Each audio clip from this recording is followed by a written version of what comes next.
All right.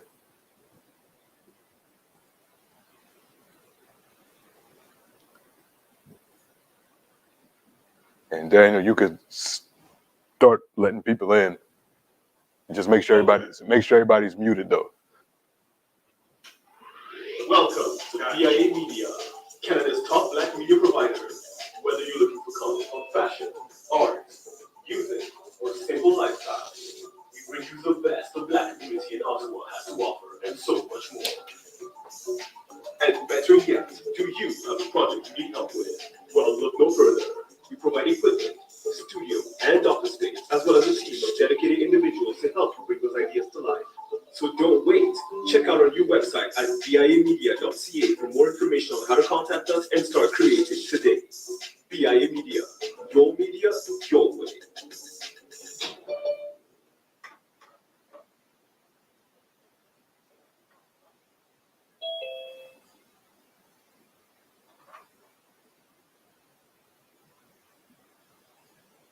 All right, everyone. Good morning, and welcome to our fourth session of our course, Sheroes, African Women of Resistance, looking at the history of Africana women all over the world who resisted various forms of oppression, whether we're talking about slavery, whether we're talking about colonialism, neo-colonialism, general patriarchy in different communities. We're talking about women that through nonviolent efforts and in often cases violent efforts fought against various forms of oppression.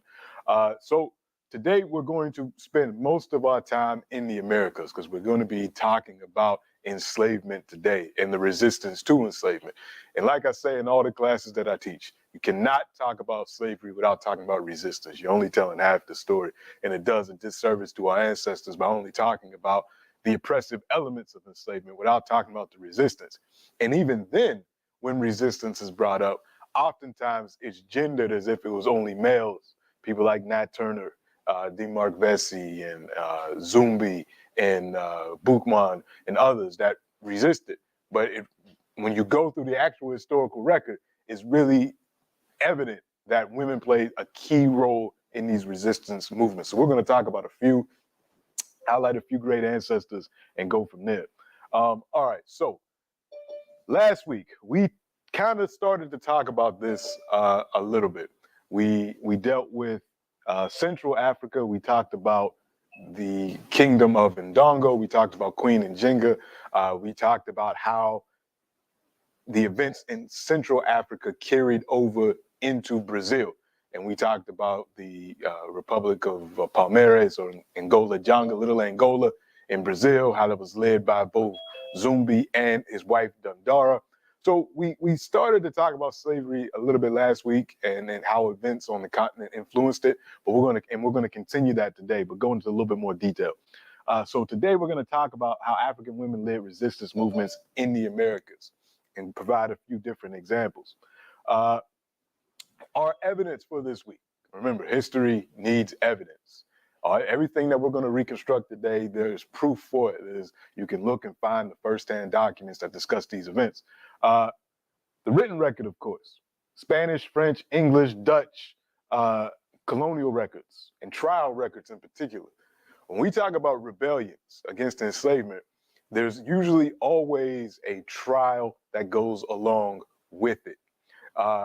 Afterward, because the enslavers wanted to know what happened, how did this rebellion or this planned rebellion get organized, who were the key players, and how do we stop this from happening again? So in those court records, the testimonies of the Africans that they either captured or people that sold out and snitched, we can find evidence of the role of women in organizing these rebellions and leading these rebellions and fighting these rebellions. So we have those records. Those are very important historical documents. And then, of course, we have oral history from various free African communities, Maroon communities in Jamaica, in Suriname, of course, Haitian oral history, African-American oral history, Ghanaian oral history when we talk about things going on the continent. And we can also add to that Yoruba oral history, because we'll talk a little bit about Yoruba. We'll talk a lot about Dahomey today. So those of you that's seen The Woman King, we'll be talking about kind of the historical context around that and that group of women. and the reality of it. So we have these oral traditions from Africa that we can combine with the written record that the Europeans left behind and come up with a good picture.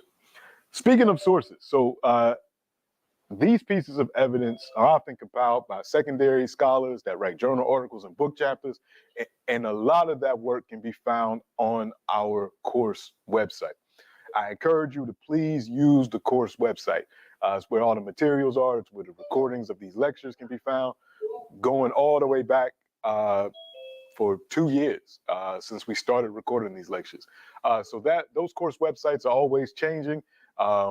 They're in conversation with each other. So you'll find we did a course on snitches and sellouts. There's a lot of this information about slave rebellions there. You can find some of the sources there. We have a class on Caribbean contributions to African freedom. A lot of the sources are there. So go through those different course websites, use the materials, and it'll supplement what we talk about in these classes. I don't want these lectures to just be me talking and you think everything I say is gospel because I'm saying it with conviction and I got a couple of letters behind my name. No, you have to do your own research. This is what got Kyrie in trouble if you follow basketball. Not so, and I want to talk about that briefly because that's an important conversation for us to have. I'll start by talking about this book. Very important text that everybody should have in their library. It's relatively cheap now. It's not more than $20 on Amazon. It's probably closer to $15. The paperback is probably even less. But The Hanging of Angelique by Afua Cooper. Afua Cooper is one of Canada's top Black intellectuals. She's in Halifax, and she's a poet. She's a scholar. And she wrote this tremendous book about the life of this enslaved woman named Angelique, who lived in Montreal in the 18th century. And she was accused of setting fire to old Montreal in 1734. Now, in previous lectures that I've had, I've always said, this is an act of rebellion and she did this, but technically she never confessed to doing it until she was tortured. So to honor her and the fact that she said that she didn't do it until her legs were broken and all types of other methods were used to extract the confession out of her, I'm not going to say that she did it because she said that she did. But the reason why we hold up Angelique as an example of resistance is because she was like the tens of millions of other African women that were enslaved that resisted every day. So we're going to be talking about big acts of resistance today, rebellions and planned rebellions and leading Maroon communities. These are big acts of resistance. But many of our ancestors, the people, if you're an Afro-descendant in the Americas, your ancestors resisted every day, even if it wasn't such large scale. They did things like maintaining their culture, creating and maintaining families underneath the system of oppression that was enslavement is in itself an act of resistance. But more importantly with Angelique, her story is really interesting because it takes us all over the Atlantic world. The earliest record we have of her that she's in Portugal, and then she ends up in flying to New York, and then from New York she ends up in Montreal, and going from master to master to master. By the time she's in Montreal, she's enslaved to an official and his wife, and then that official dies. Now, when that official dies, we don't know what was said to Angelique before he died, but she had the belief that she would be able to leave enslavement with, she had a relationship with a white Frenchman, a consensual relationship with a white Frenchman. And she believed that when the master died, she was going to be able to leave. But the mistress, the widow, said, no, you have to stay in enslavement. And this is when she really started to rebel against what she thought was unjust. And this is something that we often see in the record of enslaved African people. They knew that they were in a condition of captivity. But while the Europeans saw them as property, animals, really, that could be moved around and done different things, the Africans never viewed themselves as that. So even in the captivity, they expected a certain type of treatment. If you promised us that we were going to have Sundays off, we're going to have Sundays off. if you promised us that we're going to have a certain amount of food rationed to us, we expect that. Even though we know we're in captivity, we're resisting, there's certain expectations that need to be met. So if an enslaved person believed or was told at some point that when the master dies, you're going to be free, or we'll never sell your family members, we'll keep the family together, they believed that. They said this is the condition. It's like people that are in prison. They're locked up, but they expect a certain type of treatment. You can't, and then when you overstep that, that's when people say, you know what, and now it's really time to rebel. Because we've been put up with this, and just this little thing that was promised to us, you take that away, okay, now it's really time to rebel. So that's what she did. I love this quote that Cooper writes in the book, and this is a fantastic text. And I haven't forgotten, I'm coming back to the Kyrie thing because it connects to this book as well. But she says this, lost my page. This is why it's important to have good bookmarks. Where was it?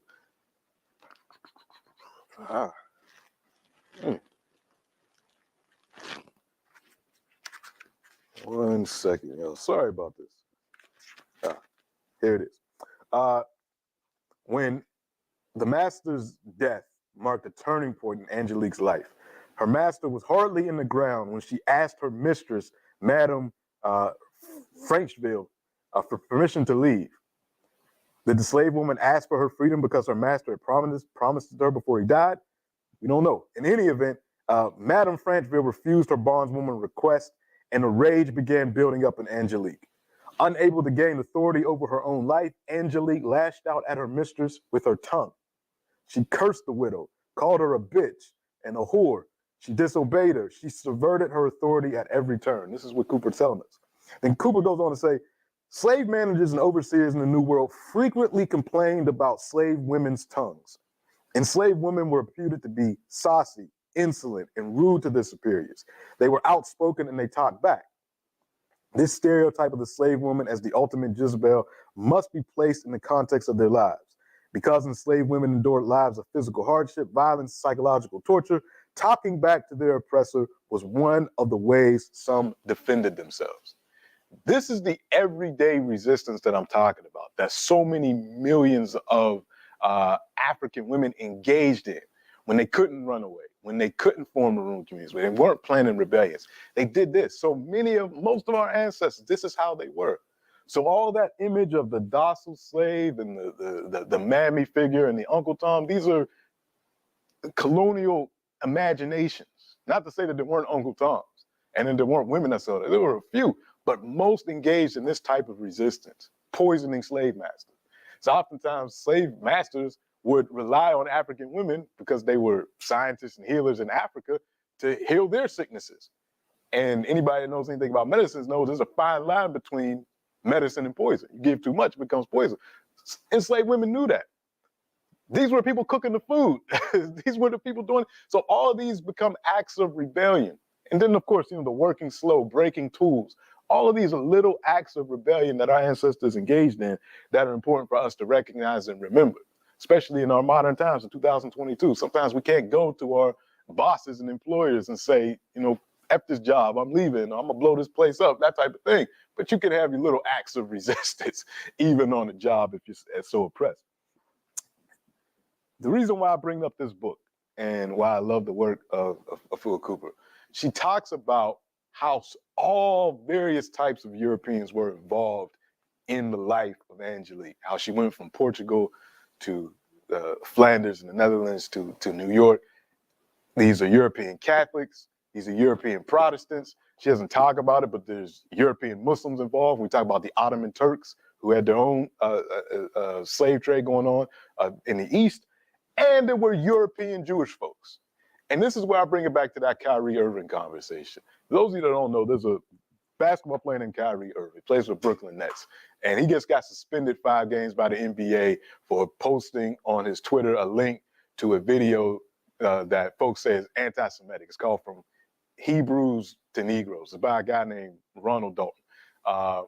And the movie is historically, has some historical issues. But in the ADL, the Anti-Defamation League, so this is the group in the United States that if you say something anti-Semitic, they're coming to get you. The ADL in their statement said that this movie's full of inaccuracies, blah, blah, blah, blah, blah. And one of them talks about the Jewish role in the slave trade. And I stopped reading it at that point because that's not an inaccuracy. That's not an inaccuracy at all. All types of Europeans were involved in the slave trade, and all types of sellout Africans were involved in the slave trade. Now, when I say that, and we're going to get into that more today, that's not to absolve Europeans of their role and their major role and primary role in the Atlantic slave trade. But you got sellout Africans. You got sellout Africans today. That's nothing, that shouldn't be a surprise to people. But when we look at the history, it's important for us to understand that a lot of people had their hands to play in this genocide. Nobody is free from blame. So that area of, and this is how people get in trouble. And this is why it's important to use the course website and other things, even outside the course website, to get as much information as you can before you start putting out things as evidence. Because that part of that movie is actually correct.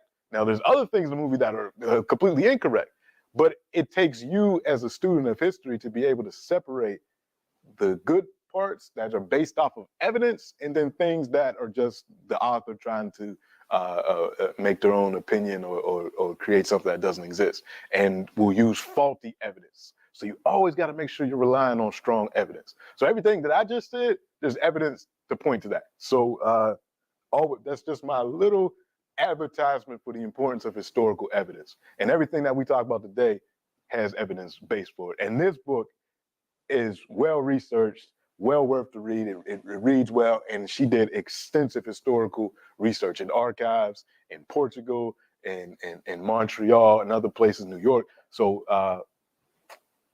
can't recommend this book enough.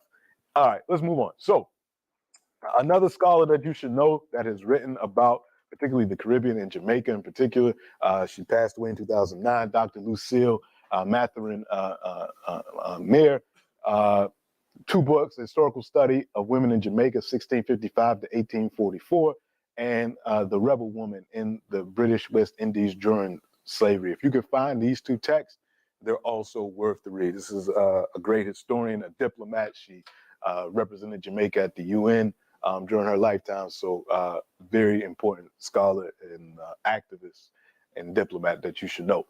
All right, so we're going to spend a lot of time in this part of the world today. But like as we started up in Canada with Montreal, we'll probably talk a little bit about New York, and we'll talk about British Guyana today as well. But most of our conversation will center around Jamaica, Cuba, and Haiti. So again, a map of the dispersion of African people, and you see where they're coming from on the continent, primarily the coast. But events in the interior affect what happens on the coast, just like we talked about last week when we talked about Angola and Congo and those political events shaping the dispersion of Africans into Brazil. Same thing that happens in further north in West Africa. When we talk about Ghana, what's now Ghana, and we talk about what's now Nigeria and Benin, those will be the primary places in Africa that we talk about today.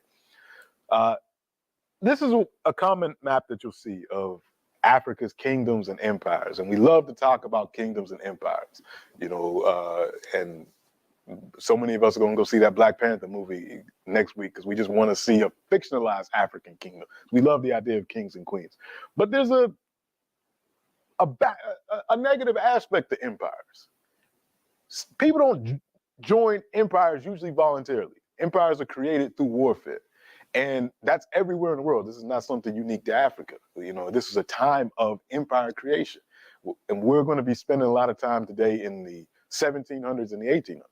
So, you know, in the late 1700s, early 1800s, the Napoleonic Wars are happening. That's empire building. You got wars later on that's going to happen in throughout the world between the Dutch and the Portuguese, between the English and the Spanish. This is all empire building that's happening. Same thing in Africa. The only difference is in those wars in Europe and those wars that would occur on the American continent, the French and Indian War, these other things, there weren't Africans waiting on the coast to say, hey, you know, when you guys get done fighting, whoever has some captives, you can go ahead and sell them to us. This is what was going on during the empire building that was happening in West and Central Africa. There were these folks on the coast that said, hey, after you get done fighting, you can sell those captives to us. It only weakens your opponent, but also enriches you in a certain way. So that's what was going on. So when we talk about the Ashanti Empire, or the Ashanti Confederation, if you would like to call it that, or the Yoruba kingdoms that we talked about in our Nigerian history class, at this point in time, as they're rising, they're also interacting with the Europeans on the coast that are looking for captives to bring to the New World. So empires, there's a bad side to them as well. But we'll start with the Ashanti Confederacy, because the events that lead to this, the establishment of this empire, and I'll use the term interchangeably, because some people refer to it as the Ashanti Empire. Some say it's better classified as a confederacy because it's a bunch of different sub-polities that come together at first to fight the oppressive, or at least from their history, the oppressive Deshira kingdom. And they unite under Osei Tutu, the first Santi Hini, the first king of the Asante, based at the capital of Kumasi. They unite under him, they defeat the Deshira kingdom, and then they all pledge allegiance to Kumasi, the city, and Osei Tutu. It becomes the Asante Hini. And now that happens around 1701, but the beginnings of it started a couple of years earlier. So as these two kingdoms are fighting, the Deshira kingdom and the emerging Asante Confederacy, the Europeans are on the coast. The Portuguese had built Elmina a couple of decades before. The Dutch are around, the British are around. So as these groups are fighting to build empire, many of those captives are being sold to the Dutch and the Portuguese and the English, and they're making their way to the Caribbean. So these dates become really important. So even once the Confederacy is established after 1701, there are still a number of wars that happen to expand it. So you see everything in yellow. These are wars that were fought to get these towns into the Confederacy and to control these trade routes that went further and further into Africa. Because what they were fighting over was control over the gold fields in Ghana. This is why Ghana was called the Gold Coast during colonialism. This is where all the gold is. And this gold was going into West Africa, into the Saharan trade, and into other parts of the world. But it was emerging from Ghana. And through all this fighting, again, Cape Coast, Elmina, the Christiansborg Castle off the coast, all of that is where these war captives are ending up. But the thing that is important for us about the Ashanti Grand Confederacy is its political system. You had the Asante Hini, who was the occupant of the golden stool. So according to the Ashanti, once Osei Tutu defeated the Deshira kingdom and he was going to be crowned the emperor, the king, a golden stool came down from heaven, and that became the symbol of the Ashanti Confederacy. That golden stool is going to become incredibly important in a couple of weeks when we talk about when the British decide to not take African people out of the Gold Coast, but to take over the entire Gold Coast itself. We'll get to that in a couple of weeks. But when setting up this political system, you had the Asante Hini. Then you also had the Asante Hima, which is the Queen Mother. And in this confederacy, every sub-polity, so Kumasi's the capital. So you think about it like Kumasi's Ottawa, and then you have these other provinces in this confederation. And they have a mirror political system. So you have a ruler and a Queen Mother and a council on every level. And the ruler can only be the ruler matrilineally.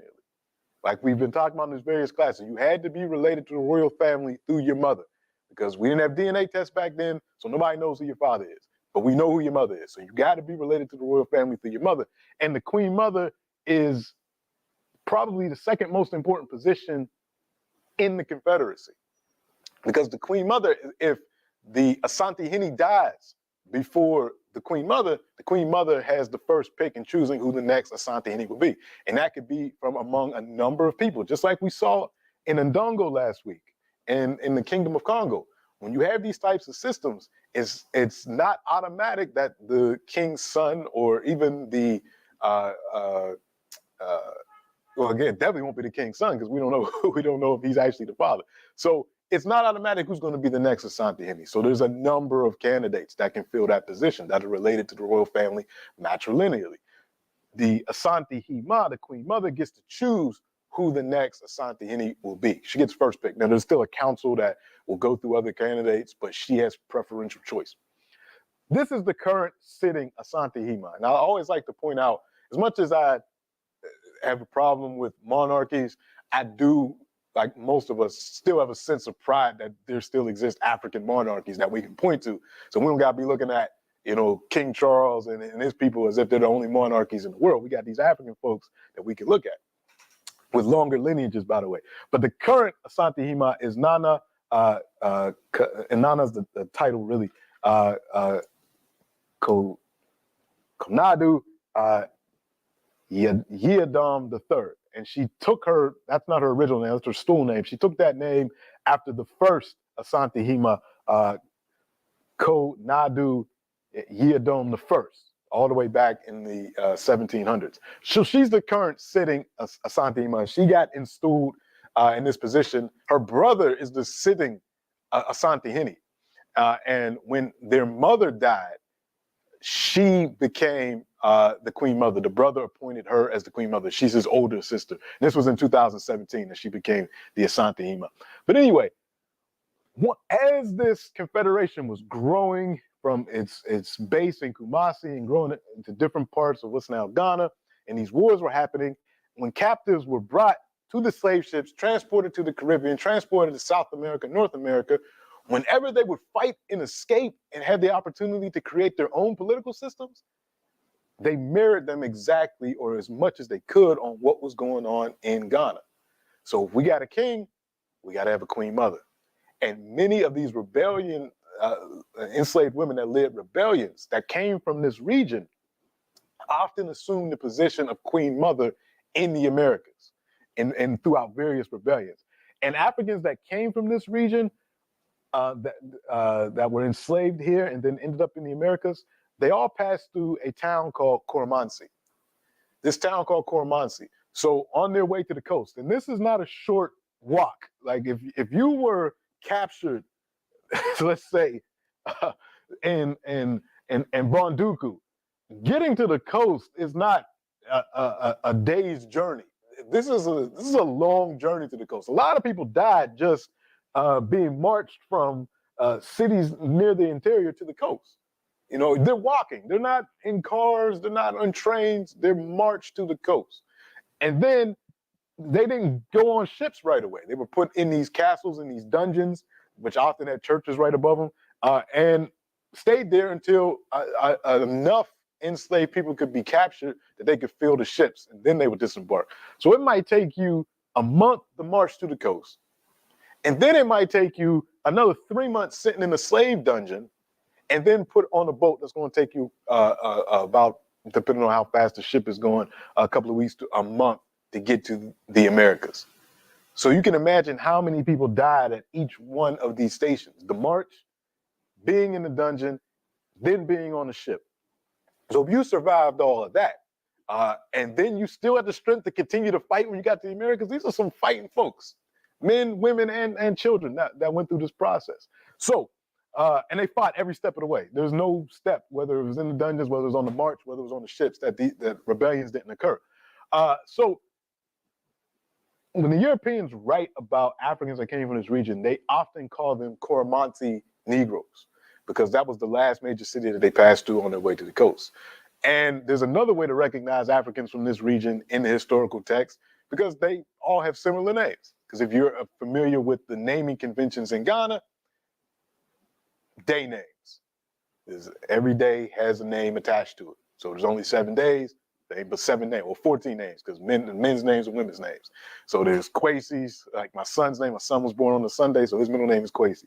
There's Kojos, there's Kwames, there's Aminas and Kobas and Yaos, and all these different names that we know came from this region. So they're all called Koromanti, and this Koromanti spelled different names, different ways. There's actually some people that have the last name Koromanti.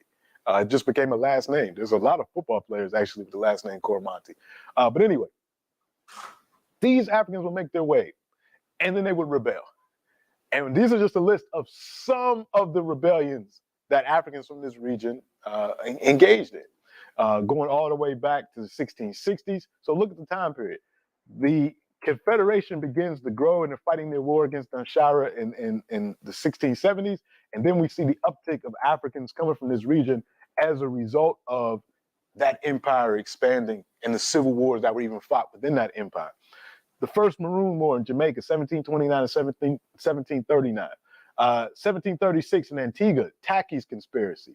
And this one is really interesting because when you can read about it in this book, Reversing Sail by Michael Gomez. Michael Gomez is one of the great African historians of African descent. He writes a lot about West Africa. He writes a lot about people retaining African culture, African cultural identity during the slave trade and during enslavement. He writes this book, Reversing Sail. He has another book called Exchanging Our Country Marks. So he's a historian you should know, Michael Gomez. But he writes about, and there's a number of Tacky's rebellions, but this was a conspiracy that was unearthed in 1736 in Antigua. And part of the conspiracy was it was organized by Tacky, as well as a sister named Oba and a sister named Queen. And these were both Akan women. So we have one, her name was Aba, actually, the Akan name, but the Europeans called her Oba. So Aba and Queen were two Akan women that assisted Tacky in this conspiracy. They used something called the damnation oath that they gave to the people that they were going to bring into the conspiracy. Like, if you tell about this conspiracy, you know, your descendants will be cursed and all types of things. Part of that oath, Tacky was the leader of the conspiracy. He was a male. Yeah, I get that, but any other details about him? Like I know as a leader, also. Oh, yeah. He had been in.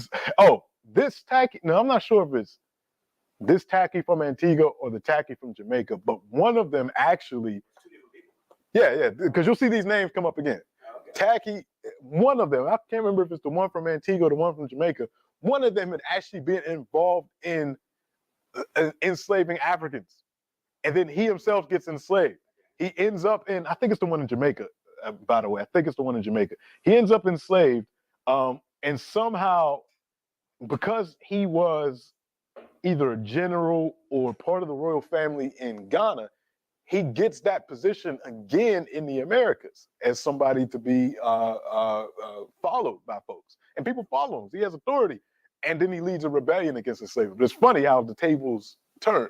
But in the one in Antigua, the two women were instrumental. They were his advisors. And all this came out through the trial, the damnation oath, where they made people, while they took the oath, they drank rooster's blood, gunpowder, and cemetery dirt. And these are often, you'll see some of the same ingredients, usually animal blood, gunpowder, grave dirt, mixture, and people drank it, and then they took the oath that they weren't going to betray the revolution. And I think whoever betrayed the conspiracy wasn't somebody in the group. It was somebody that somebody was trying to bring into the group who got scared and told. We hear that story a lot. But these are all Coromantee rebellions. In New York, Africans with names like Kwame and Kwamina and Kojo attempted to burn down New York City in 1741, right around Times Square. That was a huge area for the trade of Africans. The other Tacky in Jamaica, who was also joined by, well, we'll talk about her, the Queen of Kingston. They crowned the Queen Mother in Kingston. Amina's rebellion in Berbice, we'll talk about that.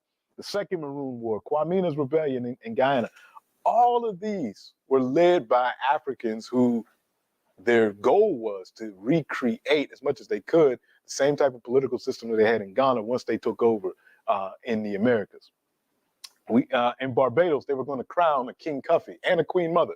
The goal, they planned for years. They had their own oaths. They called for a general uprising. They were going to burn the cornfields, and then they were going to install Cuffy as king. They were going to do the same process they do in Ghana, installment. And it's written right in the historical record. This is what they plan to do.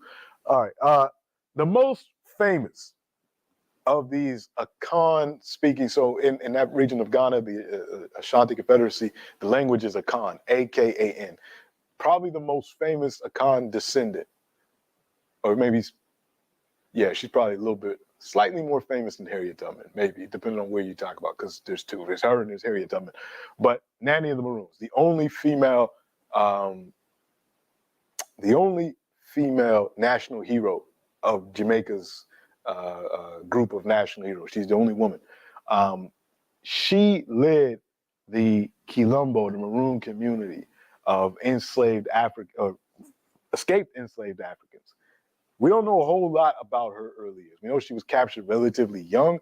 There's one piece of oral history from Maroons that says she was captured with her brother Kojo and two other brothers who would go on to also lead Maroon communities. And there might be some element of truth to that. But when they get there, they all escape as a family. They escape enslavement as a family, and they go and they establish this Maroon community. And this was during the time, or not long after the time, that Jamaica went from Spanish hands to English hands. So the Africans took advantage of the English and the Spanish fighting each other, and then they escaped and got freedom during that conflict, or at least a lot of them did, to set up these various Maroon communities.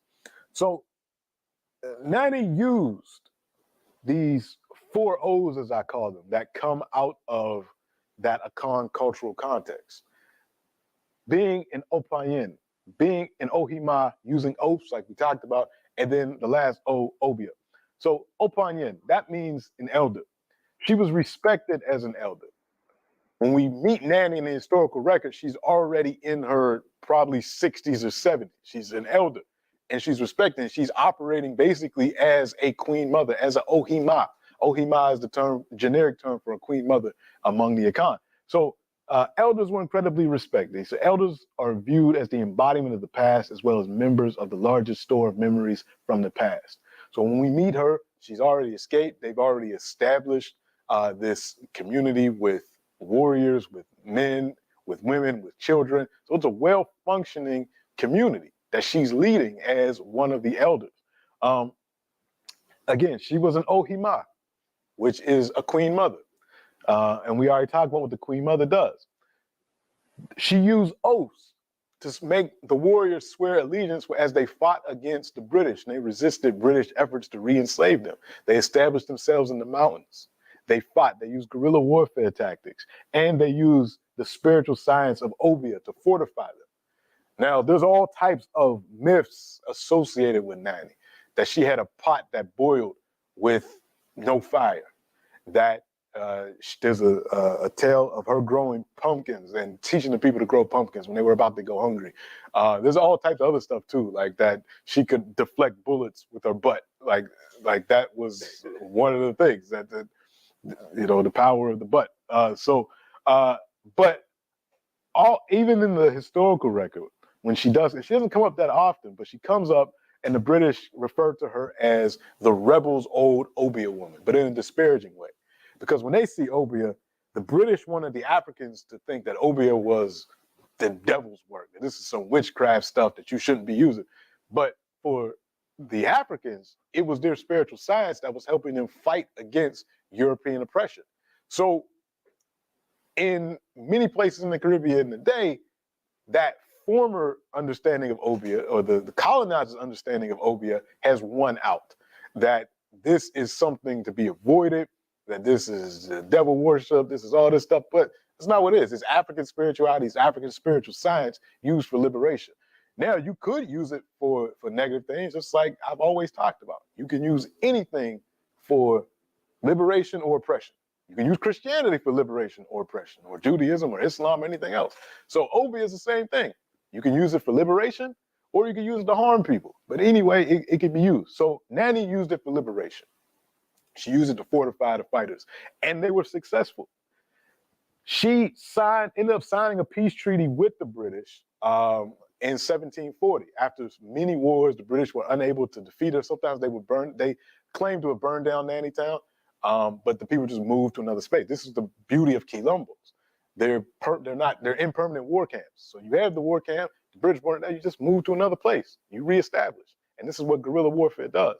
So hit and run tactics, the camouflage is noted in the historical record, that her warriors would put trees and leaves all over themselves so that the British and their black allies, because of course they didn't go to war just by themselves. They had enslaved Africans that either forced to be a part of their war effort, or they paid or said, we'll give you freedom if you fight against, which is something that actually the Maroons are going to experience as well.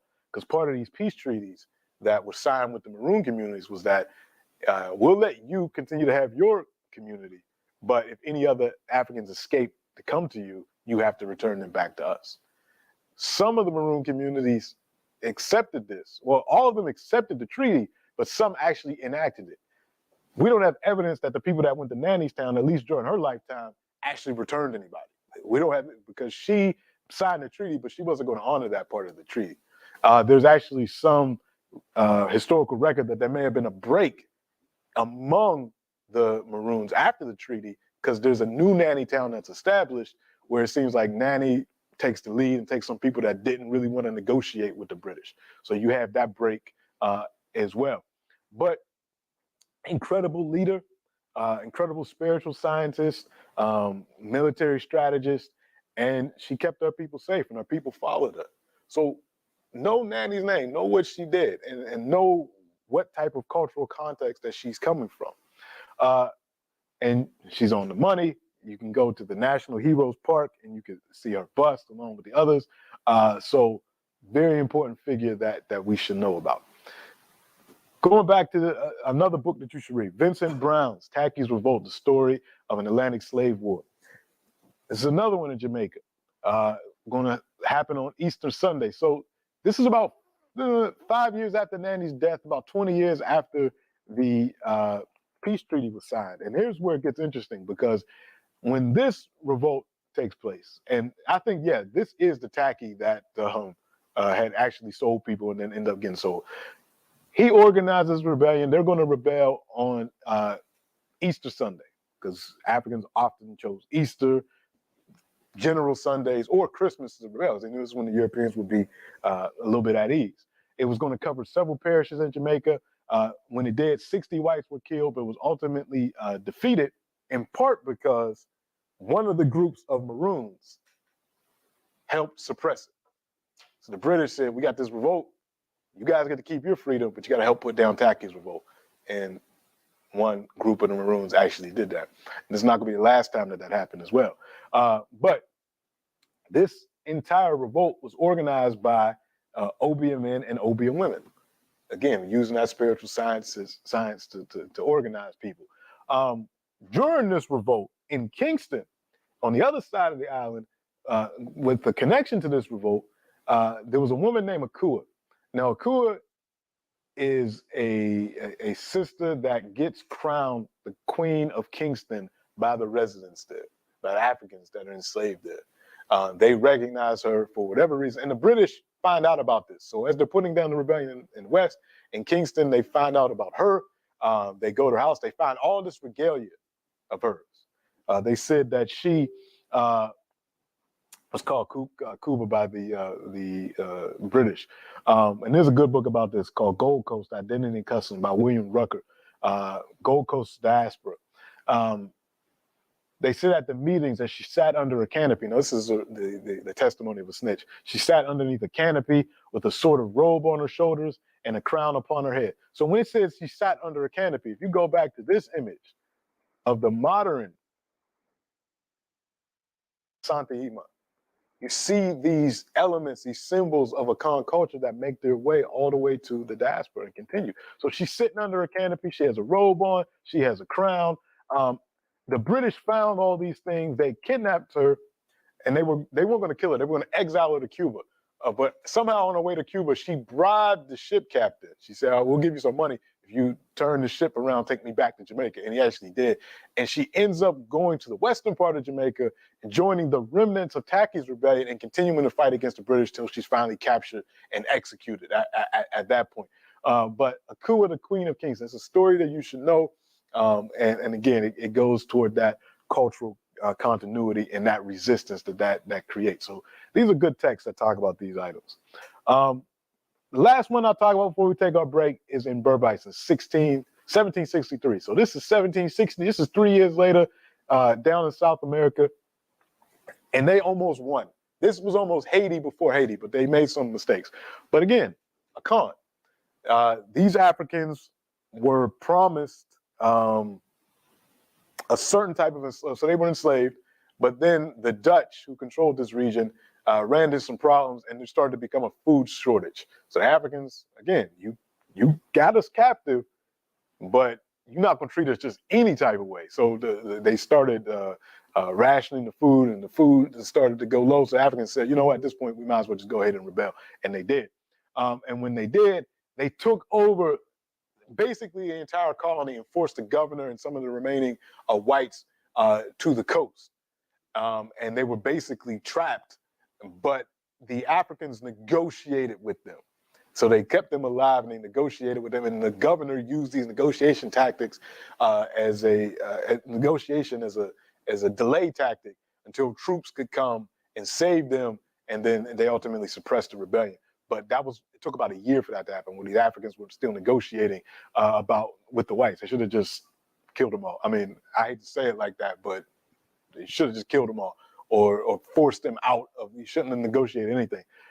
That's what the Haitians learned from that. The Haitians didn't negotiate anything. But while they had control over the island, again, they set not the island, the colony. They set up a similar type of political situation where you had a king named Kofi, and you had his sister from the Middle Passage, who actually became like the Queen Mother, where she was the one that counseled him. She was the one that assured who was loyal and who wasn't. So you had a number of these Akan women that played key roles in this rebellion as well. And a good book that just came out a couple of years ago on this little-known rebellion is called Blood on the River, by a Dutch historian that went into the archives and looked this up. So we'll stop there for now, because next we're going to talk about Haiti and Cuba and some more women. So we'll stop here for Q&A. So Daniel, anything in the chat or any hands up? And you can raise your hand if you have a question, or you can put it in the chat.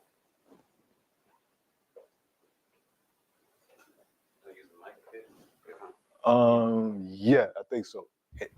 Mr. Thomas and Mr. Francis, and then we got Robin in the studio. And everybody, remember, feel free.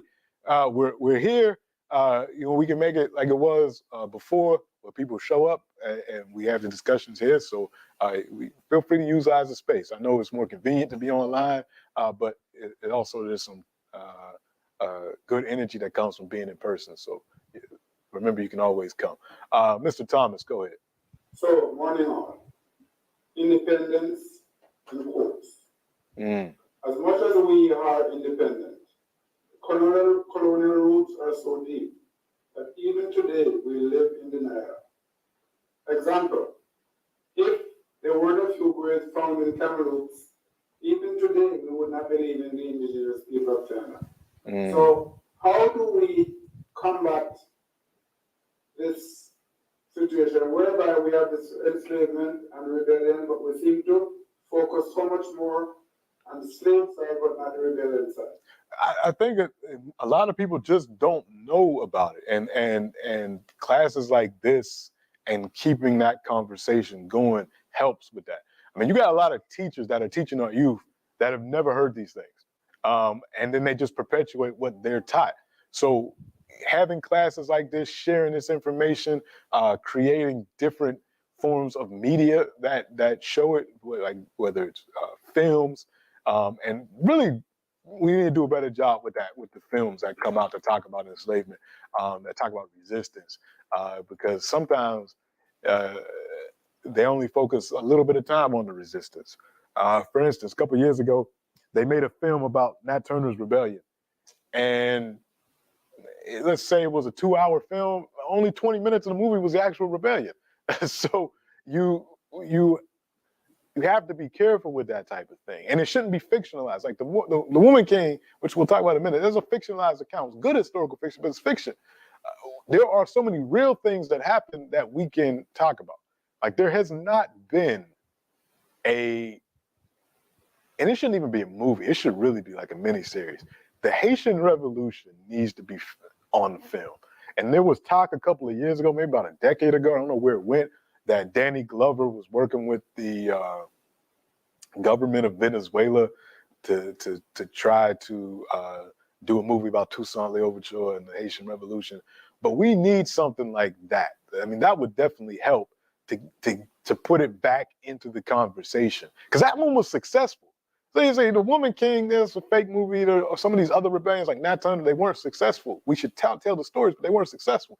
The Haitian Revolution was successful, and to put that on screen and to do it right would change a lot of this. It would be like the way Roots was in the 70s when Roots came out, and people was like, oh wow, Roots. But Roots deals primarily with the oppressive side of enslavement. There's a slight hint of rebellion at the beginning, like they attempt a slave mutiny on the ship, and then of course Kunta Kinte running away and things like that, but not a whole lot of armed rebellion going on in Roots. Make a movie, a mini-series about the Haitian Revolution. I wish, if there's any black billionaires that are watching this or who watch this YouTube, make that movie. Get a good cast, make that film.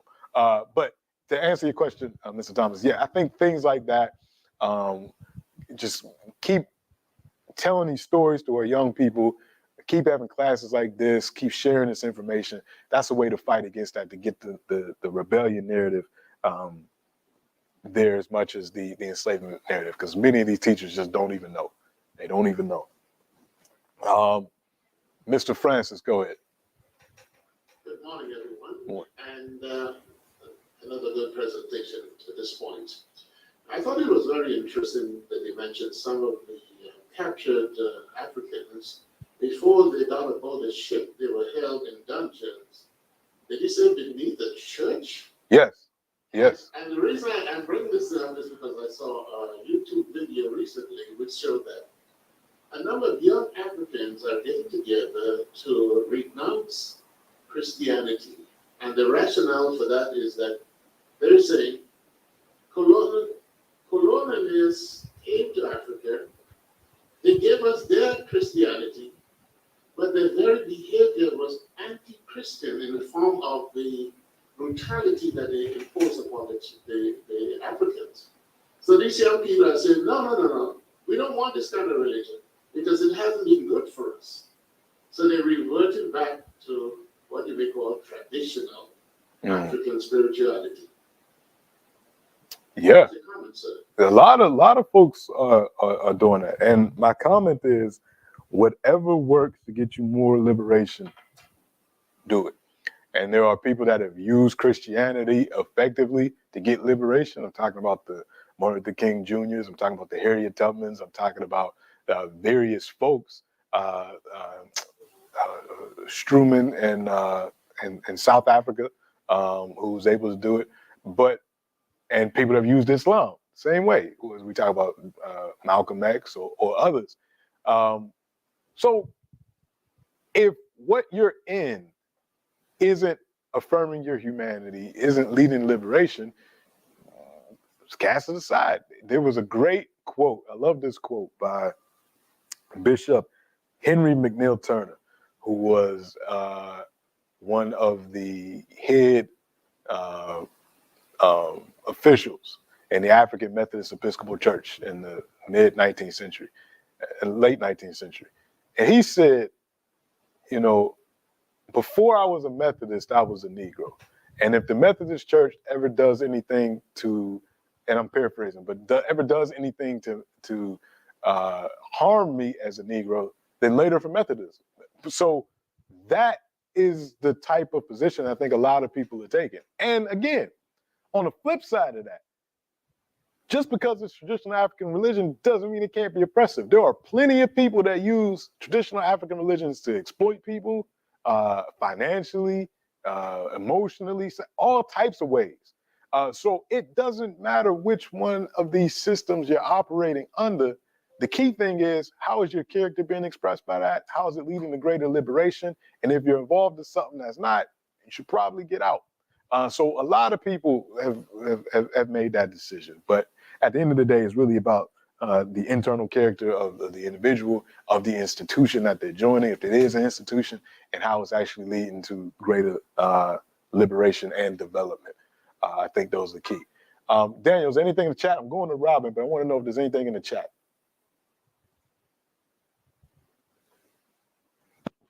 don't even know. Daniel, can you hear me? Oh, Daniel got cut out. Okay, so is there anything in the chat? Do you see anything? Okay, nothing in the chat. So, Robin, go ahead. Can you hear me? Yeah, I can. I don't know about. Oh, you're good. Would I be right that the Africans who were selling their captives into slavery, they knew they were selling them into a system that didn't see any Africans as human? Probably, and probably didn't care. We're dealing with a class of people that had no character and only were concerned about wealth and power. And it's the same class of people, I'm not saying direct descendants, but ideological descendants that are operating as neo-colonial leaders today. Mobutu, who ruled Congo from the 60s to the 1990s, he didn't care about other Congolese people. He didn't care about that Congo's mineral wealth was just being distributed all over the world and the people are getting poor and he's killing people and doing all this. Papa and Baby Doc didn't care about Haitian people, and they knew exactly what they were doing. So when we think about the class of Africa, I'm using that class particularly, Sekou Touré, who was the president of Guinea and also a philosopher, his party, the People's Democratic Party of Guinea, wrote a number of pamphlets in the 60s, 70s, and 80s that reconfigured class struggle for African people. And, Marx has classes, bourgeois and the proletariat and all that. But the PDG said there's two classes. There's the people's class and the anti-people's class. And the people's class is that group of African people that are actively fighting against all forms of oppression. And it doesn't matter where you are in terms of your wealth, as long as it's not ill-gotten wealth. It doesn't matter where you are there. It's about your mentality and your actions. What are you actually doing to advance African people? And the anti-people's class are those folks that live off of exploitation, that are only interested in wealth and power. And then the PDG also said people are also in the anti-people's class if you're doing nothing. If you're doing nothing, you're also a part of the anti-people's class because you're enabling that group to continue doing what it does. So if we go back to this period of enslavement, it's the same thing. You got some leaders and some people that want to be leaders that are willing to sell out folks, literally sell people and do different things in order to get positions of power. And they're not thinking about the future. They're not thinking about any unity. They're thinking about themselves. And it's the same group that we have today that are in these leadership positions in the African world that are only thinking about themselves. And 100 years from now, when people are going to be studying us, they're going to be looking at these records and looking at what we did at this time. And they're going to be sitting in the class. Somebody's going to say, well, in 2022, with all this stuff going on and African people suffering and police brutality and all this, why didn't African people just get together and people will ask that question? What were they doing? Excuse me, who was on which side? And we're going to have a whole lot more historical records than other folks. And people are going to look, and they're going to look at the names and our family members and us, and they're going to say, well, this person, they were on this side, and this person on this side, and these people did nothing. So I always think about that. When we think about activity, think about what it is that we're doing, that we're in a historical period, that somebody is going to look back on, and they're going to question what we did in 2022. And they're going to be asking the same type of questions.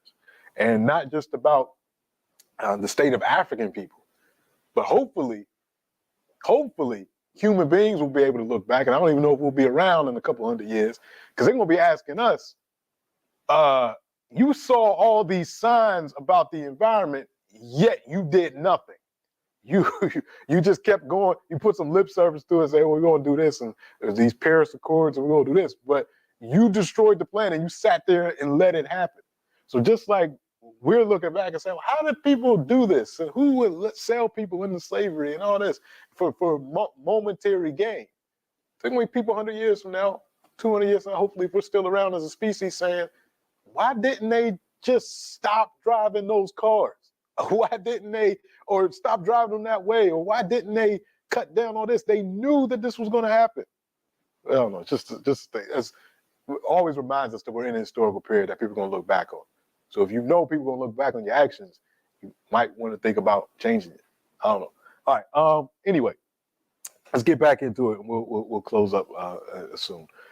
So that was the situation in Ghana. Let me get back on it.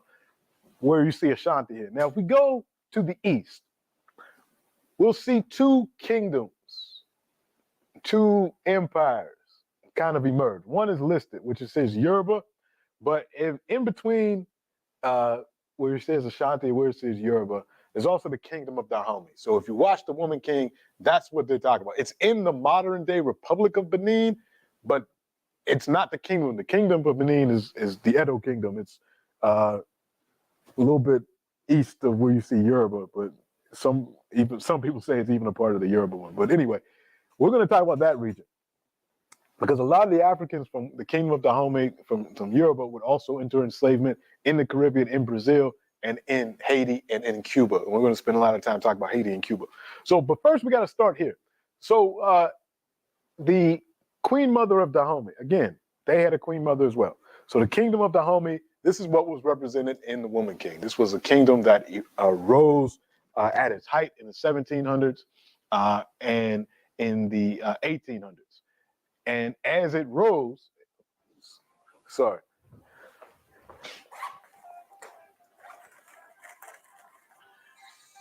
Oh. Hey, Dan, you got cut off? Look. Oh. I think that was my TA, Daniel. You just tell me you got cut off. That's the only reason I answered that. All right. The kingdom of Dahomey. As it grew, and you can see on this map where it shows you where it was in the 1720s and where it gets to by the time we get to the 1890s, it's not just the people that were put into these lines just voluntarily went under these lines. Wars were fought as this kingdom expanded. When kingdoms expand, wars are fought. And then in the case of Africans, as those captives were caught, they were taken to the coast and put into enslavement. So the unfortunate aspect of empire building in Africa in West Africa in the 1700s and 1800s is that it also coincided with the slave trade. Again, empire building is happening all over the world at this time. The only problem was in this part of the world, there were some people waiting to take your war captives from you and pay you for them. So as Dahomey grew and those female warriors, the Minon, that were featured in that movie, they were the special forces of Dahomey. This is an all-female fighting force made up of young women that joined the force relatively young. They were all unmarried, and they fought. So whenever there was a decisive battle and it was close, and they needed the special forces to come out, it was these sisters. And some of them were actually captured and put into enslavement. So we get a contingent of them that actually end up in enslavement. That plays a big role in Haiti as well. So they also had a queen mother here in Dahomey as well. The Kojito was the queen mother. So you have that. And then further east of Dahomey, who was often in war against, so the antagonist in the Woman King was the representatives of the kingdom of Oyo, the Yoruba-speaking kingdom to the east. There were times where Oyo was powerful enough that Dahomey was a tributary state to Oyo. There were times where Dahomey was strong enough that some of the Yoruba kingdoms were tributary states to it. So you got these two kingdoms battling in this region. And every time they went to war, again, those captives sold to Europeans. As these wars were fought in the 1700s, many of these Africans ended up in French hands in Haiti. And this was at the time, in the 1700s, the most prosperous colony in the Americas, Haiti. Think about that. When you think about 2022, Haiti is considered one of the poorest countries in the world. This was the richest colony. So think of in the Caribbean, This is the Pearl of the Antilles, that they called it. And one of the ways that this place became incredibly wealthy was that they worked Africans to death. So all of these war captives that came from places like Dahomey and as the Yoruba kingdoms expanded and fought each other, and there were civil wars, and all these people end up as captives, they get to Haiti, and your life expectancy is not long, because unlike Jamaica, unlike the continental United States or even Brazil, they weren't interested in enslaved people having kids. Their model was, we'll work you to death and get more. We'll work you to death and get more. And we know we'll be able to get more because there's this warfare going on in this region of Africa. There's a constant supply of captives. And if there's not warfare going on, we'll instigate warfare, because in the kingdoms to the east of this, in the Yoruba kingdoms, just like among the Akan, just like among the Ndongo, you have multiple heirs to thrones. So every time a monarch dies, it's not automatic who's going to succeed them. So you got people contesting for thrones, and then one of the contestants might step back, go to the coast and say, hey, I'm trying to become the new Oba of this kingdom, the new leader of this kingdom. I need some guns. And guess what? As I fight against my brothers or cousins or whoever, and when I win, I'll give you the captives in exchange for your support in this endeavor. And the Europeans say, bet, because they probably got a side thing with the other person and with the other person. So it don't matter who wins, they're getting captives. And they're going to take those captives and take them to the most lucrative slave colony, which is Haiti. So you get all these people that are forced into the hell that is Haiti. And it really hell on earth, because the population of whites was so minuscule that they used extreme brutality to keep the multitude of Africans in line as much as they could. So if you read C.L.R. James, The Black Jacobians, or any other book about enslavement in Haiti, you'll hear about that brutality. We don't need to talk about it today, but just imagine what that was like. And then in Haiti, they also created, of course, a buffer class. You had the mulatto class in Haiti, the sons and daughters of white men and black women that were elevated as sort of a buffer class. You didn't have the same privileges as the whites, but you had more privileges than enslaved Africans. So by the eve of the Haitian Revolution in 1791, 2/3 of the Africans in Haiti, 2/3 that were enslaved in Haiti, were actually born in Africa. So when we talk about the Haitian Revolution, we're really talking about an African revolution that just happened to take place on the Caribbean island.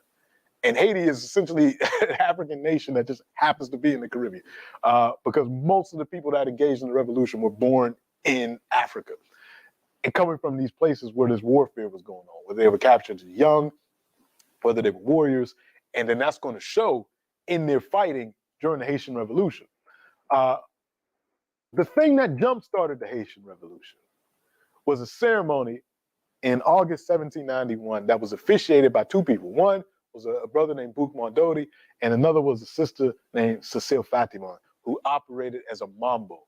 A mambo is the female religious officiant of the spiritual system of voodoo, or voodoo, which comes out of the kingdom of Dahomey. So the religion that the ethnic group of the people of Dahomey are Fon, F-O-N, the Fon people. They practice a spirituality called voodoo, where you have a twin god, Mawu and Lisa, a male, female energy. Then you have the Loa, which are these other spiritual entities, then ancestors, and so on and so forth. It's a very unique, well, not unique in terms of Africa, but a very interesting Haiti, because so many Africans are enslaved from that region in Haiti, and it takes on different aspects in Haiti. Because there's people in Haiti that were enslaved from Congo, so there's some Congolese aspects into Haitian voodoo. There's some Yoruba aspects into Haitian voodoo, because there's Yoruba people there, and there's even some indigenous aspects in it as well. So Cecile Fatiman is a mambo. She's a female priestess. She, along with Bouk Mondodi, they officiate this ceremony called the Bois Cayman ceremony. And it's a ceremony where enslaved Africans connect with the Maroon community in Haiti, because just like in Jamaica, there were Maroons in Haiti, and there have been Africans that escaped enslavement in Haiti and set up these communities going all the way back into the early 1500s. So even, almost 300 years before this occurred. And they have this ceremony, and it's raining and it's thundering, and they're bringing in the presence of their ancestors. They're bringing in the presence of the Loa and the Orisha and all these spiritual energies, and they're getting ready to revolt. And Cecile Fatiman is there officiating. And then Boukman gives this famous prayer. He says, "The good Lord who created the sun, which gives us light from above, who rouses the sea and makes the thunder roar, listen well, all of you, this God, hidden in the clouds, watches us. He sees all that the white man does. The God of the white man calls him to commit crimes, and our God asks only good works for us. But this God, who is so good, orders revenge. He will direct our hands. He will aid us. Throw away the image of the God of the whites, who thirsts for your tears, and listen to the voice of liberty, which speaks in the hearts of all of us." From there, Cecile Fatiman would sacrifice a pig to the Loa, and the revolution was on. So they used this spiritual practice to fortify themselves, and then the following day or week, depending on the date for the ceremony is in contention, they start burning down the plantations, and the revolution was on. And they would fight hard for the next 13 years. There would be, leaders emerge like Toussaint and Dessalines and Christophe. There would be betrayals on the part of the French where they kidnapped Toussaint, but the fighting would continue. Men, women would engage in these battles against the French and their allies. And one of these women, the actual, basically adopted aunt of Haiti's first independent leader, Jean-Jacques Dessalines, was a woman named Grande Toya, also known as Victoria Montu. And she came from Dahomey. And there's some belief that when she was enslaved, she may have been one of those fighters that was in that all-female contingent. And the reason why we say that is because when the Haitian Revolution pops off, according to oral history and other things, she's the one that taught Dessalines how to fight. And Dessalines is the fiercest fighter for Haitian independence. And what he does to the French, he doesn't fall into the trap that they fell into in Guyana, where they negotiated. It's like, there ain't be no negotiations. I'm killing all the French people. If you don't leave, you're getting killed. That's the negotiation that Dessalines had. Well, she trained him. She was the nurse on the plantation that he was born onto. He was orphaned, and she kind of raised him and trained him. But we have the own record of her fighting, because one of the French that was there recorded this. He says she led her own troops, and this small number of rebels under the command of Toya was quickly surrounded and taken prisoner by the regiment. During the struggle, Toya runs away, pursued by two soldiers, two grown men. A melee took place between them and Toya.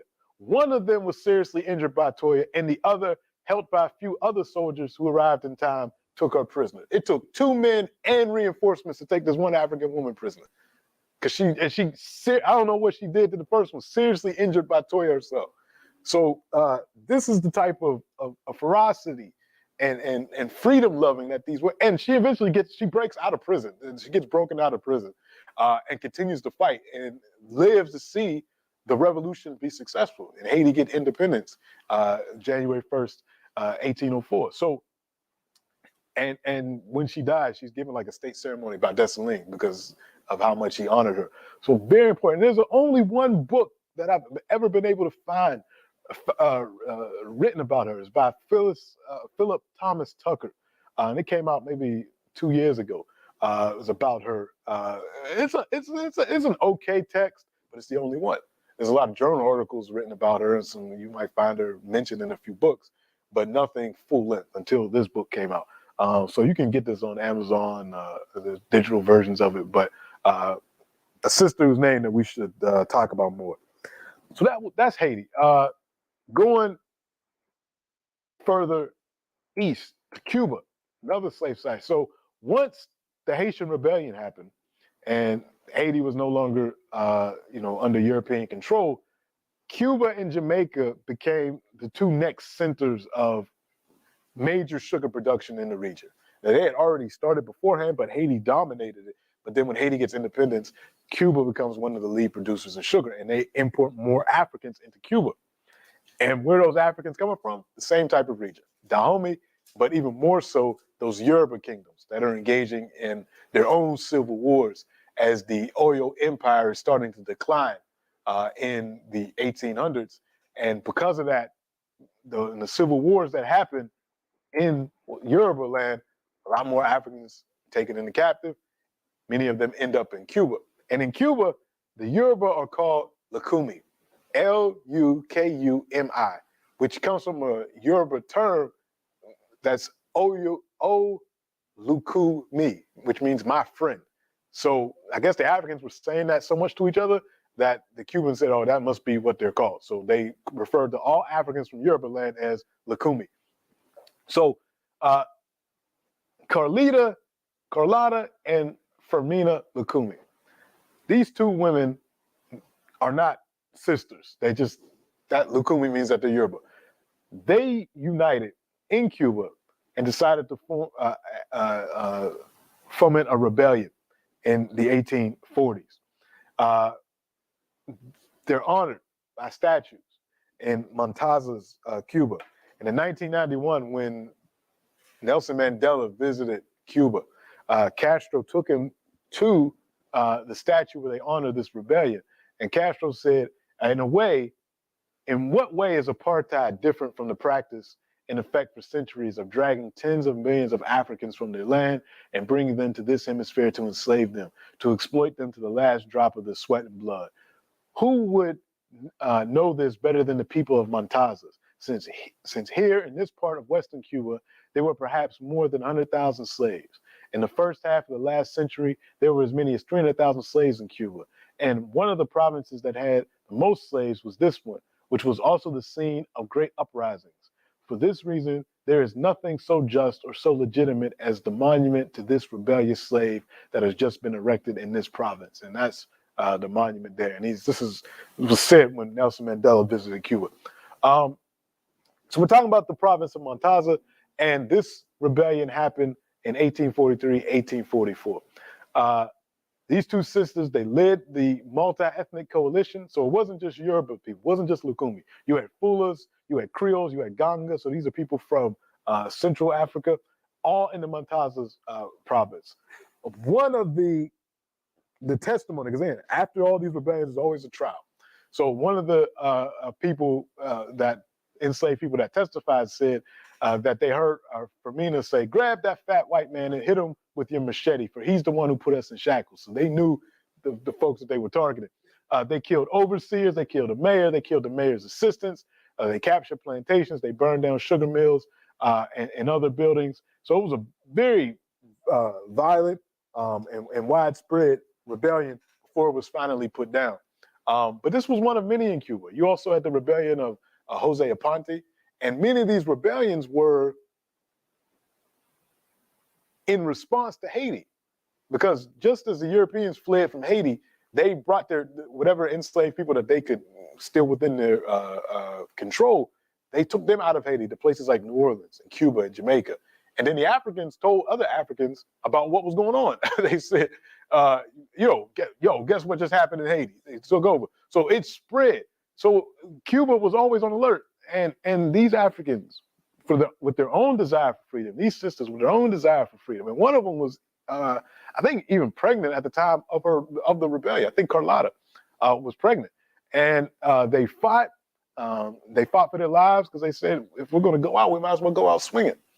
And this is a great example. So much so that years later, over 100 years later, when the Cubans decided to assist Angola, which we talked about a couple of weeks ago, in its fight for independence, they called their Operation Carlota, out of respect for and in remembrance of the rebellion. Because remember, we talked about it when we talked about Rodriguez last week. Was it last week? Yeah, last week. We talked about Rodriguez in Angola. She was trained by the Cubans in Congo.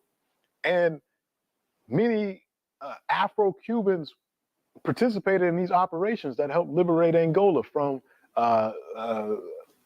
first Portuguese and then later on South African-inspired sellouts in Angola.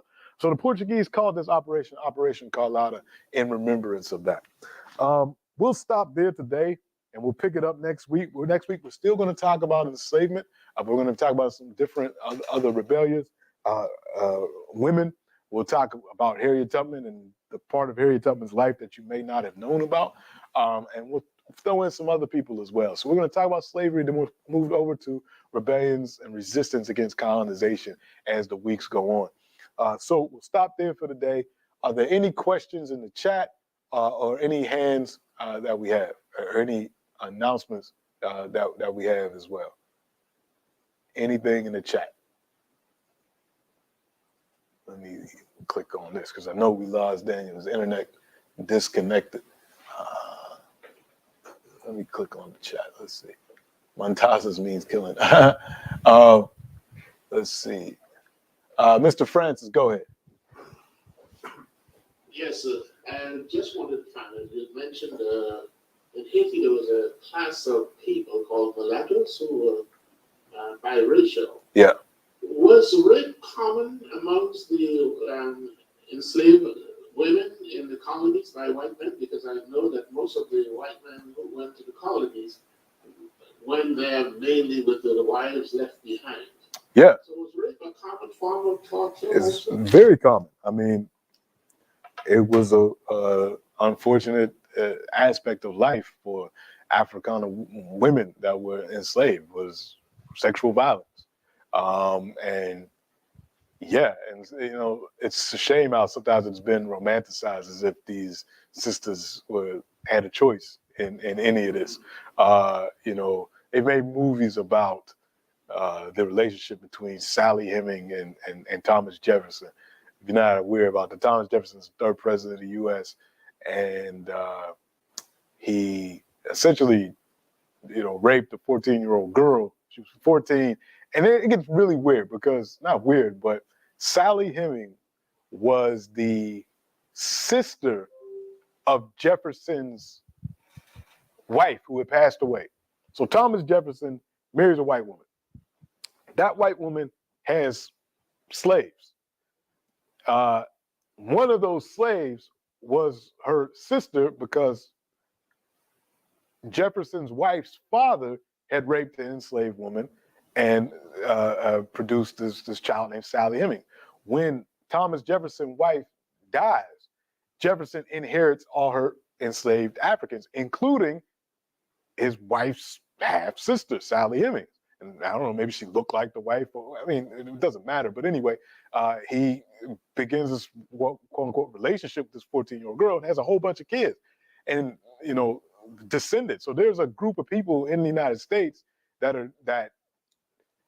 for a long time the Jefferson estate would not accept them as, you know, descendants of Thomas Jefferson. And I think they actually went on Oprah sometime in the 90s. They did a DNA test finally and proved that yes, we're related to you, and yes, we're thing. But all that to say, they made movies about that as if because he took her to France and you know, in France, I guess he felt he could walk around with her as his companion and all that type of stuff.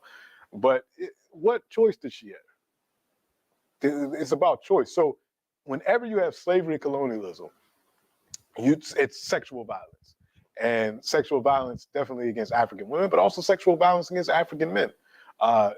Forcing people to breed was a key aspect, particularly in the United States, because they weren't really interested in getting Africans directly from the continent.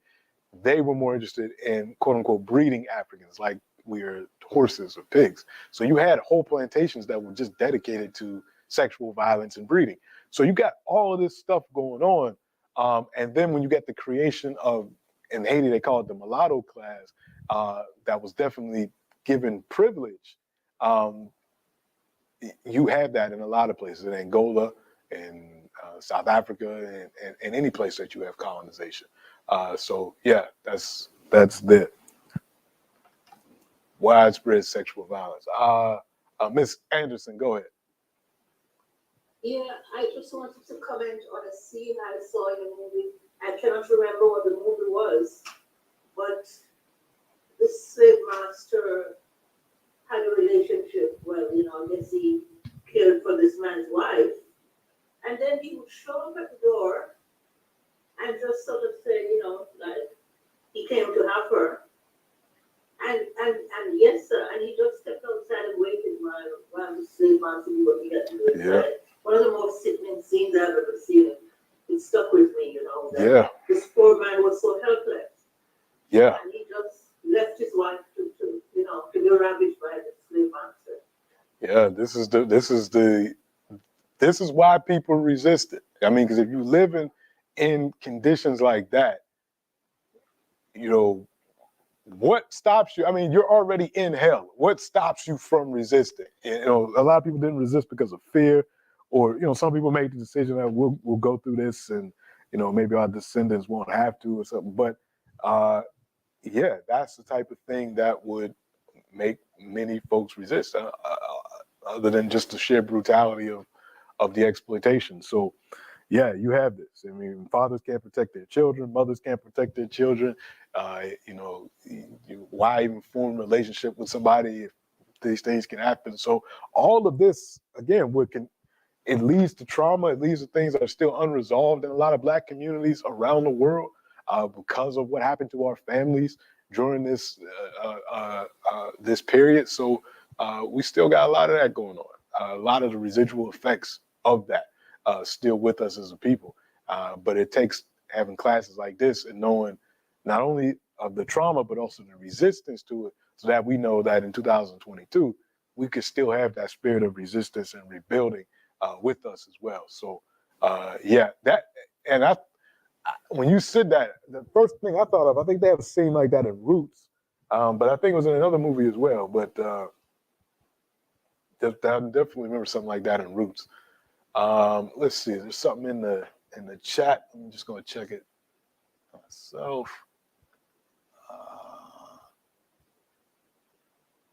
Yes, definitely. Now, only thing with that. So I'm responding to the question in the chat about the rape of enslaved men. Yes, that happened.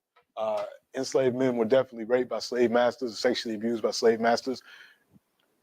I'll put a caveat on that though, because there is this new idea that's been floating around the internet for like about a decade now. This idea called buck breaking, that there was this systemic sexual abuse against Black men as a tactic of enslavement, and that the evidence for that is scant. Not that not the evidence of sexual abuse of Black men. We know that happened, but that it was a deliberate, widespread tactic. There's less historical evidence for that, and there is it's being put out by certain people that there is evidence for it, but I haven't seen it yet. Part of the reason why something like that there wouldn't be hard historical evidence for, because of Europeans aren't going to write that stuff down. So sexual abuse of Black men, yes, it happened. As systemic and as something that was like written in a manual, like this is what we're going to do, and we're going to call it buck breaking. That's a new creation of the internet that there is not a whole lot of hardcore historical evidence for. If it emerges, I will change my opinion on that. But as of right now, I haven't seen anything to assert that. And there's a concerted effort by people that are against homosexuality in the Black community that are pushing that this was a thing called buck breaking, that I don't know if it actually has historical evidence for it. But yeah, that definitely did happen. Any other questions or comments or anything else? Okay, Robin, go ahead. First a question, then yeah, a number of comments. The question is, you mentioned that the folks could only become the Asante Hen, I guess, if they were related to the Queen Mother. Is that the? Just the royal family in maternally though. So does that mean, other than being like a child of the Queen Mother, how else, or like how else are you related? Well, you could be so. So let's say there's let's say there's an Asante Hene that has 4 daughters, and then he dies. Okay. One of his daughter's sons could become the Asante Hene. Okay. But if those other sisters also had sons, any one of them could also be the Asante Hene. And think about that. So all these people having all these kids, and all of the children of the women that are in the royal line have the opportunity to become Asante Hene if they've proven themselves in different things, and then seniority and all that. So there's a number of candidates. So it'd be among those people. Now, if the king had a son, he's not going to become nobody in his line unless he has a daughter that then has a son. He's not going to become Asante Hene. So it doesn't really help you to be the son of the king. Okay. Yeah, you're basically, yeah. And then, it's a number of comments that the stuff you say always triggers so much. So that, just when you're talking about the trial records, right? How important those are. That certainly got me thinking about the trial. Well, it's not really a trial, but there's the hearing that's going on right now around the Emergencies Act. Right? Yeah. And I don't know if people have been hearing it, but it is quite disturbing how it is painting a picture, painting a picture of Slowly as incompetent and aggressive. Right? And as folks know, the hub we were never a big fan of Slowly. Well, in the beginning, but later on, not a big fan of Slowly. But even I'm looking at that going, wow, this is exactly what they do. Right? Anybody who challenges the status quo, they label you as incompetent and aggressive. And like that, again, we had our issues with Slowly, but one thing he's not is incompetent, that's for sure. And the idea that he's aggressive, but that's the narrative coming through, I find, and that of course will be captured in this record, right? And then what? But on the flip side, what's also being captured in the record is all of this collusion between the police and the protesters.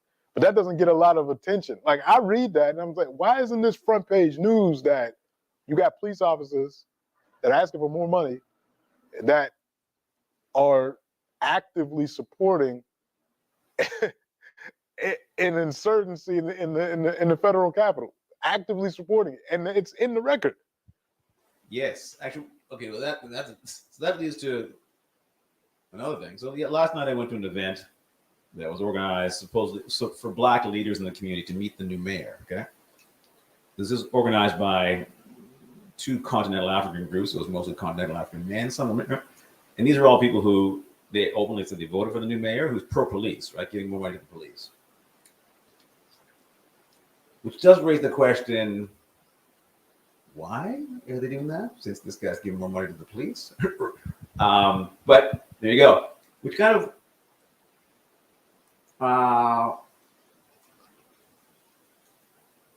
so this relates to what you said about enslaved folks, rebelling when promises were broken. Mm-hmm. Right? So that means that anyway, looking at our system we have today. So basically what that meant was they got to a point where it's like, hey man, okay, this is it. Now that you crossed the line, we're so unsatisfied, we're gonna rebel. What we have today is the system has gotten so good at placating some of our folks with crumbs that rebellion is not there. Among a big chunk of the people. Right? That's part of it. But I will say this, and I was actually thinking about this on the walk up. When I come here, I walk down Montreal Road, and right at the intersection with Vanier Parkway, there's a big billboard that says it's for it's advocating for federal funding of healthcare. And it said when federal healthcare funds dry up, we lose nurses. And there's a picture of a guy who looks indigenous, that's a nurse on it. And as I walk past that, I'm thinking, everything you hear in the news is basically an oil crisis because of what's going on in Ukraine and Russia. High levels of inflation.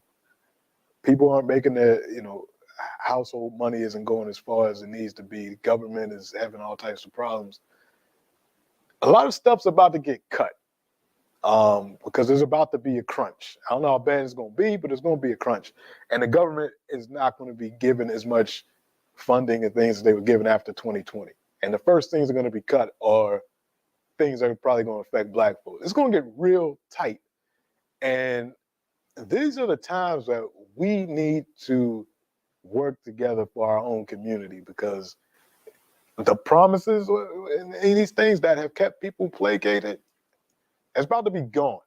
It's really about to drop. The government's not going to be able to throw money at things anymore like the way that they were. And when stuff like that happens, you're going to see a lot of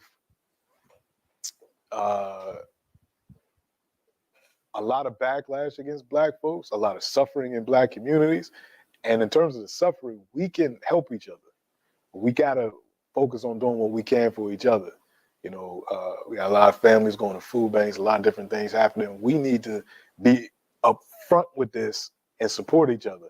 And at the same time, I think you will see, particularly among the youth and maybe others, an uptick in that rebellious type activity, because it's going to get tight in the next couple of years. Yeah. On that note, we're going to be leading some of that rebellious activity because we plan to occupy the November meeting of the Auto Police Services Board meeting. So now, just like Desmond Cole did a couple of years ago, because they're not listening to us. So now it's time to get a little more militant. So we're in the process of organizing that, and I make it public because I don't care, because they would find it anyway. We're organizing, but they can't do anything to stop us anyway. And there's that, and then this might be an opportunity to. All you want is a conversation. That's right. So, and it's important, really important, to show folks that they've pushed us to the point that we're willing to break some of the rules. That's what scares the shit out of them. Well, hey, all they want is a conversation, folks. So anyway, what you said, so my last comment, what you just said is a really good segue to, so that when you're talking about the stuff that's going to be cut, I'm pretty sure I've mentioned this before, right? That we're pushing for the federal government to appoint a Black equity commissioner, right? Who would be kind of looking at to make sure that doesn't happen, right? That there's those are cutting things with Black folks. And this relates to the Kyrie thing, okay? Because we expect huge pushback against that demand for a Black equity commissioner from the Jewish right. Right? And the reason is that the folks on the Jewish right don't want, they've been fighting against any kind of focus on systemic anti-Black racism because it takes the focus off them as the number one victim in the world. And that's what they don't want. Okay. So, but the government appointed a special representative on anti-Semitism and one on Islamophobia. They announced that in budget 2022 in the spring. So we're like, hey, awesome. And we think that's great. Right. You just missed one. That's it. And all the stats point to the fact that you missed one. So again, ladies and gentlemen, that watching this and seeing this and that are on, there's a lot of opportunities for us here in colonial Canada, and there's a lot of challenges. And with both of those things, we got to support each other. We got to work together, and support our forces that are confronting the colonizer and trying to get us more liberation, while at the same time building on our own and doing what we can to be as self-sustaining as possible, as much as we can. Part of that, I'll say this: we got a couple of things coming up with Jacques that I'll mention, then we'll close out. This upcoming February is going to be a lot of stuff for Black History Month. So we're always looking for young people that we can bring through the Coppin African Teachers Institute that you'll see up here presenting. We're going to be working through this class to create more course websites, to train more young people. So you know any young people that are interested, we got a few that are coming along. Let me know. And the last thing I'll announce, as part of our mentorship program, we had a great meeting last week with the Brotherhood Coalition, and we had a good conversation with about 20 brothers, young men, older men, everybody in between. But part of our mentorship program, we're also starting an initiative where we're going to be paying for people to get this training in suicide prevention. And that's very important for us because the stats are showing that suicide is growing among our young Black people. Men, young boys, young girls, everybody else. And as many lives that we can save if we have this training, the better. So if you're interested in getting some suicide prevention training to help you recognize the signs when a young person or anybody else is thinking about harming themselves, you can email me and let me know, because we're going to compile a list and we're going to pay for you to get the training. It's all online, and you get that training, and you might be able to save somebody's life. So that's an initiative that we're going to be rolling out in a couple of weeks. So stay tuned for that. All right, so we'll close it from here. We'll meet up again next week. We'll continue the conversation. And I always thank you all for joining and participating, and we'll talk soon.